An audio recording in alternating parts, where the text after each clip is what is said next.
हरे Krishna. Hello friend, आप सभी लोग कैसे हो? I hope you all are doing well. This is Ritendra. और जो हमने हिंदी में शुरुआत की थी, जो सीरीज़ की भागवत गीता का ईच एंड एवरी वर्स, एक एक श्लोक भागवत गीता का हिंदी में समझाने के लिए विथ अ रियलिस्टिक एग्जाम्पल, तो उसी का आज मैं बात करूँगा। फर्स्ट चैप्टर का 14वां श्लोक, मतलब 14 नंबर श्लोक। और उसके बाद जहाँ पे मतलब अदर साइड, एक तरफ क्या होता है, एक तरफ दुर्योधन गुरु द्रोण के पास जाते हैं और आक्रमण कौन सेल बजा के आक्रमण करने का करते हैं। दूसरी तरफ कृष्णा कृष्णा क्या करते हैं, कृष्णा अर्जुन का रथ को लेके दोनों साइड के मिडल में, दोनों आर्मी के मिडल में अपना रथ, अपना चैरियट खड़ा करते हैं और अर्जुन को पूछे, तुम दोनों साइड को देखो और बताओ कि तुम्हें कहाँ पे धर्म दिखाई दे रहा है और कहाँ पे अधर्म दिखाई दे रहा है। यहाँ पे कृष्णा डायरेक्टली पूछते हैं, अर्जुन तुम देखो, हे धनंजय तुम देखो, तुम्हें कहाँ पे धर्म दिखाई दे रहा है और कहाँ पे अधर्म दिखाई दे रहा है। यहाँ पे 14वां श्लोक, यहाँ पे कृष्ण वासुदेव मधुसूदन मुकुंदा मुरारी केशवा जनार्दना गोविंद, यहाँ पे क्या कहते हैं, यहाँ पे संजय डिस्क्राइब करते हैं। पहले तो दुर्योधन की बात डिस्क्राइब कर ली और कौन से मतलब शंख बजा दिया भीष्म पितामह ने और युद्ध का आह्वान कर दिया, युद्ध की शुरुआत कर दी।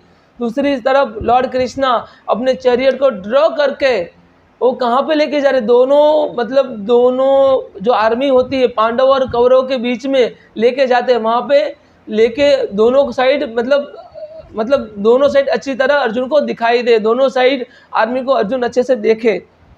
यहाँ पे कहते हैं, तत्र श्रेयत हयत युक्त महति स्पंदन स्थिति हो माधव पांडव श्रेव द्रिव्यो संजय पद्मनु। यहाँ पे क्या कहते, on the other side both Lord Krishna and Arjun station on the great chariot drawn by the white horses and sounded their transcendental crown sales.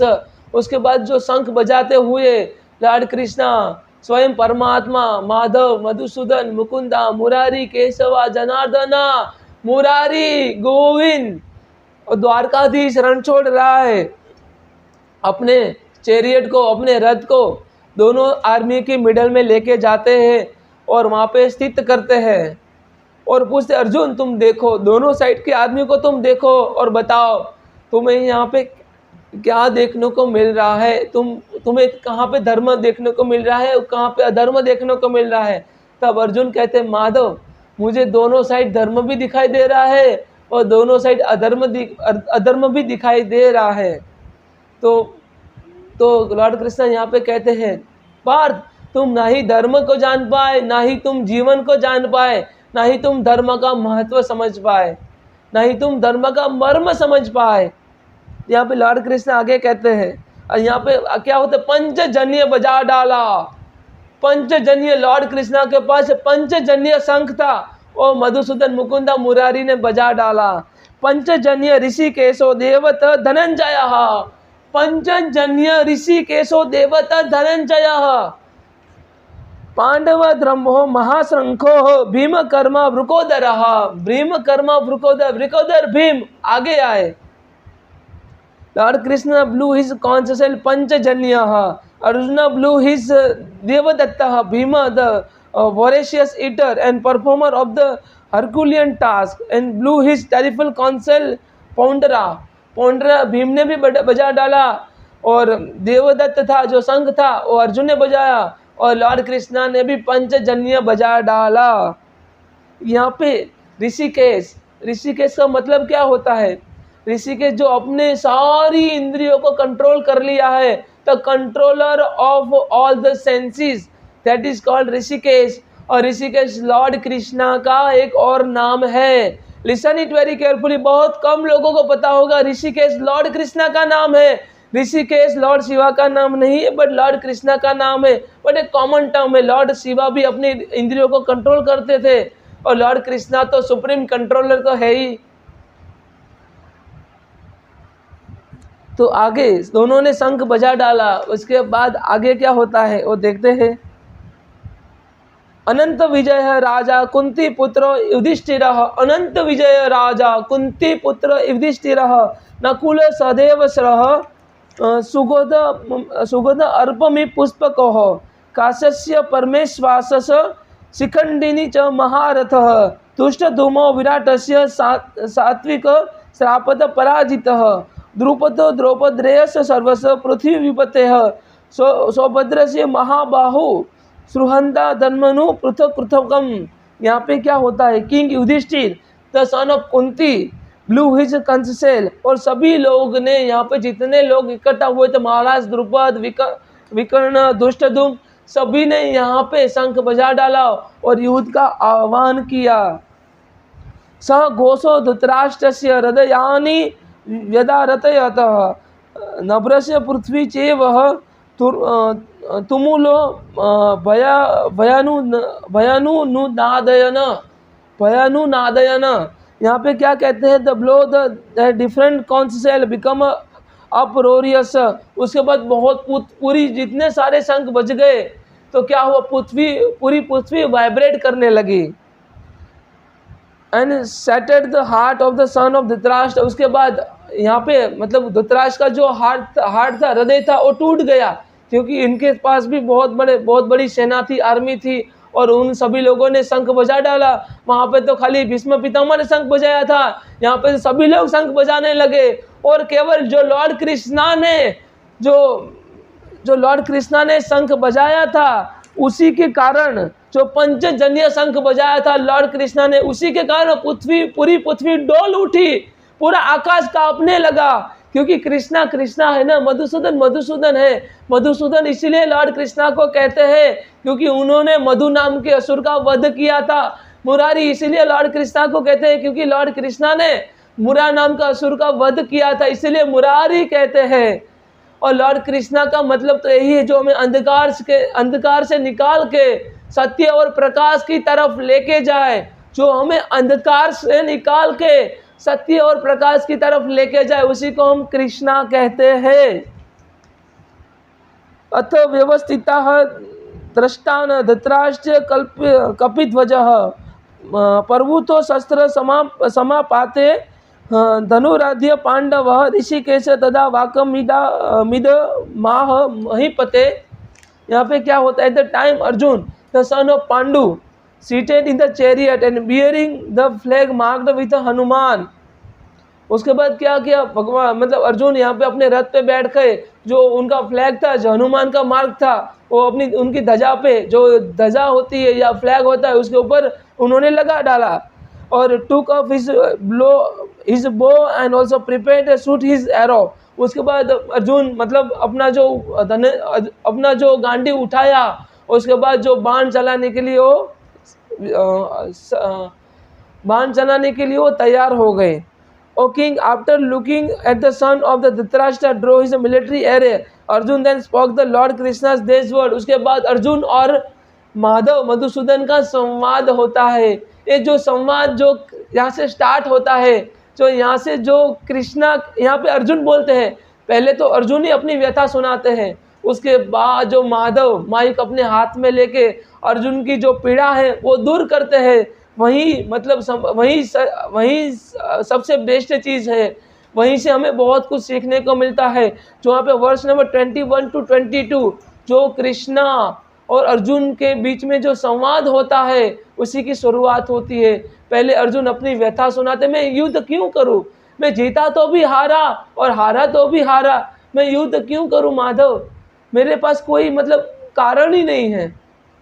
चाहे मतलब मुझे राज्य का मेरे जो भाइयों हैं उनको राज्य की लालसा है, उसमें मतलब गलत क्या है। मतलब मेरी माता से पहले उनकी माता पहले गर्भवती हुई थी, वो तो सत्य है, तो राज्य तो उनको ही मिलना चाहिए। और जो द्रौपदी के साथ जो अन्याय हुआ है, जो हम पांडवों का, उसमें भी हमारा ही अधर्म था कि हम सभी लोगों ने अपनी वाइफ को अपनी पत्नी को दांव पे लगाया था, इसीलिए तो सारी चीज़ें हुई। तो अधर्म हमारे पक्ष में भी है और उनके पक्ष में भी है, तो हमें युद्ध क्यों करें उनसे। मतलब माधव मुझे समझ में नहीं आ रहा है, उनसे जीतना या उनको अपने ऊपर उनसे हार जाना या उनको अपने ऊपर विजय प्राप्त करवा लेना, और उसमें बीच में मुझे समझ में नहीं आ रहा मैं क्या करूं माधव, मधुसूदन, मुकुंदा, मैं क्या करूं। यहाँ पे कृष्ण वासुदेव कहते हैं, हत्वा प्राप्त से स्वर्गम पार्थ चित्वा भोक्ष्यामि महिमा तस्माद उत्तिष्ठ कौन्तेय युद्धम कुरु निश्चय। अगर तुम युद्ध में हार गए तो तुम्हें स्वर्ग का राज्य प्राप्त होगा, क्योंकि तुमने अपना कर्तव्य कर्म किया है। अथवा प्राप्तस्य स्वर्गम जित्वा भोक्ष्यामि महिमा। इसीलिए तस्माद उत्तिष्ठ कौन्तेय युद्धम कुरु निश्चय। इसीलिए अगर तुम युद्ध में हार गए तो तुम्हें स्वर्ग का राज्य प्राप्त होगा, अगर तुम युद्ध में जीत गए तुम्हें कौरव का राज्य भोगने को मिलेगा। इंद्र स्पर्श जो तुमने हार गए थे, तुम इंद्र स्पर्श जो हार गए थे तुम्हें वापस मिल जाएगा। इसीलिए तुम्हारे लिए तो विन विन सिचुएशन है। इसीलिए तुम युद्ध करो पार्थ, युद्ध करना ही तुम्हारा कर्तव्य कर्म है पार्थ। तुम युद्ध करो। युद्धम शरणम गच्छामि तय भयम अस्माकं पार्थ ने तत्वयुपपद्यते। ये कृष्णा यहाँ पे क्या कहते, ते भयम अस्माकं पार्थ ने तत्वयुपपद्यते। ये नपुंसकता तुम्हें शोभा नहीं देती अर्जुन, ये तुम्हारी आत्मा का नाश कर देंगी। तुम्हारा कर्तव्य कर्म करो। अगर तुमने अपना कर्तव्य कर्म नहीं किया तो ये सारा समाज तुमको धुतकारेगा और तुम्हें कायर कहेगा। और एक पराक्रमी योद्धा के लिए, जो ये समाज के लिए जो कटाक्ष है ना, वो मरने से भी बदतर होता है। इसीलिए तुम अपना युद्ध करो, अपना कर्तव्य कर्म करो। कृष्ण यहाँ पे हम सबको कहते हैं नियतम कुरु कर्म त्वाम कर्म जाया ही अकर्मणः शरीर यत्रपि च तेना परिसद्यते न तु अकर्मणः। यहाँ पे कृष्णा कहते हैं अपना नियत कर्म कर, कुछ नहीं करने से बेहतर है अर्जुन धनंजय कुछ करना, कुछ नहीं करने से बेहतर है कुछ करना। और कोई भी व्यक्ति अपना शरीर, अपना जो पंचभूतों का जो शरीर बना हुआ है उसको कभी भी मेंटेन नहीं कर पाएगा अगर वो अपना कार्य नहीं करेगा, अपना नियत कर्म नहीं करेगा। So perform your prescribed duty. Working is better than not working, and no one can maintain his or her physical body without performing his duty. So Arjun को यहाँ पे कहते हैं अपना नियत कर्म करो, कर्म ज्याया ही अकर्मणः। लॉर्ड कृष्ण यहाँ पे आगे भी कहते हैं सुख दुखे समय कृत्वा लाभा लाभो जया जयो ततो योद्धाय युजस्व नेवम पापम भवाप्स्यसि। यहाँ पे क्या अर्जुन पूछते हैं, अगर माधव अगर धर्म का आधार करुणा है तो ये मतलब सभी लोगों को मार दूंगा मैं, यहाँ पे युद्ध करूंगा, सभी लोगों की हत्या करूंगा मैं, तो मेरे अंदर की करुणा का नाश नहीं हो जाएगा, मैं अधर्मी नहीं हो जाऊंगा क्या? तो यहाँ पे कृष्णा क्या कहते हैं, अर्जुन सुख दुखे समय कृत्वा लाभा लाभो जया जयो ततो योद्धा युजस्व नेवम पापम भवाप्स्यसि। सुख दुख में एक समान रह के, सुख दुख में एक समान रह के लाभ हानि जय पराजय के विचार करिए बिना अपना कर्म करो पार्थ। तुम कभी भी पाप के भागीदार नहीं बनोगे। जीवन में दो प्रकार के कर्म होते हैं, एक निष्काम कर्म होता है और एक सकाम कर्म होता है। सकाम कर्म उसको कहते हैं जिसके साथ फल की आशा जुड़ी हो, और निष्काम कर्म उसको कहते हैं जिसके साथ फल की कोई भी आशा ना जुड़ी हो, कोई भी एक्सपेक्टेशन, कोई भी अपेक्षा, कोई भी इच्छा ना हो। हम इच्छा से रहित होके, इच्छा रहित होके अगर हम कोई कर्म करते हैं उसको हम निष्काम कर्म कहेंगे। तो यहाँ पे कृष्णा क्या कहते हैं, हम सभी लोगों को निष्काम कर्म करना होता है अपनी आत्मा को लिबरेट करने के लिए। अगर तुम निष्काम कर्म करते हो ना तो कभी भी तुम पाप के भागीदार नहीं बनोगे। इसीलिए तुम अपना नियत कर्म करो। कर्मण्यवधिकारस्ते मा फलेषु कदाचन माँ कर्म फल हेतुर्भु माँ ते संगो स्वकर्मणि। ये सबसे फेमस श्लोक है भगवत गीता का। आपको हर एक पोस्टर पे, हर एक जगह पे भगवत गीता का श्लोक मिल जाएगा। यहाँ पे कृष्ण वासुदेव मधुसूदन मुकुंदा मुरारी केशव जनार्दन गोविंद, यहाँ पे अर्जुन को कहते हैं अपना नियत कर्म करो। कर्मण्यवधिकारस्ते माँ फलेषु कदाचना माँ कर्म फल हेतुर्भु माँ ते संगो स्वकर्मणि। यहाँ पे हम सभी लोगों को अपना नियत कर्म करना पड़ेगा। फल की आशा रखे बिना हमें कर्म करना पड़ेगा। अपने कभी भी अपने आप को कर्म के साथ, कभी भी कोई कार्य के साथ अटैच मत होना, और कभी भी अपने आप को कोई कार्य कर रहे हो उसका ड्यूअर मत मान लेना कि आप ही सब कार्य कर रहे हो, आपके थ्रू ही सब कुछ हो रहा है। नहीं, you are not doer of any action. You have right to perform your prescribed duty, but you are not entitled to get any kind of fruitive result of your karma. You are not entitled. आपको नियत कर्म जो कर रहे हो उसका जो फल आता है उसके ऊपर कोई अधिकार नहीं है। आपका अधिकार खाली केवल कर्म करने का है, अपनी प्रिस्क्राइब्ड ड्यूटी, अपना नियत कर्म करना है, अपनी फर्ज निभाने का है, अपनी ड्यूटी निभाने का है, तो अपनी ड्यूटी निभाओ।